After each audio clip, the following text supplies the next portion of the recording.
இன்னைக்கு நம்ம மீனாட்சி கோயில் பார்க்குறோம்ல, எப்படி இருக்கு? நல்லா இருக்குல்ல. இன்னைக்கு இது நல்லா இருக்கிறதுக்கு காரணம் வைநாகரப்பர் செட்டியார், நாகப்பர் செட்டியார்னு ஒரு அற்புதமான பக்தர். மீனாட்சி மீனாட்சின்னு உசுர விடுவார். இந்த கோயிலை கட்டணும், பாதி கோபுரம் மொட்டையா நிக்கிது, பாதி கோபுரம் மொட்டையா நிக்கிது. எப்படா இப்படி பாக்குறது, என் ஆத்தா மீனாட்சி கோபுரத்தை கட்டணும், சொத்தை பூரா வித்தாது கட்டி போடுவோம்னு. ஆனா உண்மையான பக்தனுக்கு என்ன தெரியுங்களா தோணும்? எப்ப காசு வந்தாலும் முருகனுக்கு என்ன செய்யலாம், முருகனுக்கு என்ன பண்ணலாம்.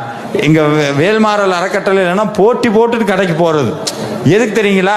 எதையாவது சாமிட்டு வந்து வாங்கிட்டு வந்து கொடுத்துடணும். அது அவருக்கு பேரே நான் வச்சிருக்கேன், சொகுசுக்கார முருகன். ஏன்னா அவர் எப்படியாவது சொகுசாவே வச்சுக்கணும்ட்டு வைக்கிறது. அப்படி அந்த கோபுரத்தை கட்டணும்னு ஆசைப்படுறாரு. இன்னைக்கு நம்ம பார்க்கறோம்ல, மீனாட்சி கோயில் கோபுரம் பாதியா நின்னுது, அதை கட்டணும்னு அவர் ஆசைப்படுறாரு. கீழே ஒரு முனீஸ்வரன் கோவில் இருக்கு.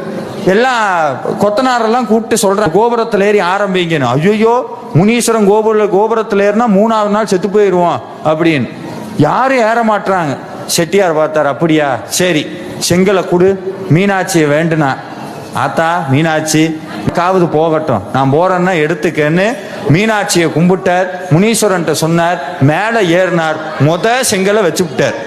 அடுத்து 3 நாள் கெடு கொடுத்துருக்காங்க இல்ல, இவங்க ரெடியா காத்திருக்காங்க, எப்ப செட்டியார் வீட்டுல இருந்து போன் வரும் அப்படின்னு ரெடியா இருக்காங்க. 1 2 3 4ஆவது நாள் கதவை திறக்கிறார். செட்டியார் உடம்பு பூரா விபூதியோட வந்து நிக்கிறார். வந்து ஒரு வார்த்தை சொன்னார், என்ன ஒன்னும் ஆகலையா? எப்படிடா என் மீனாட்சி விடுவா, எப்படி என் மீனாட்சி விடுவா?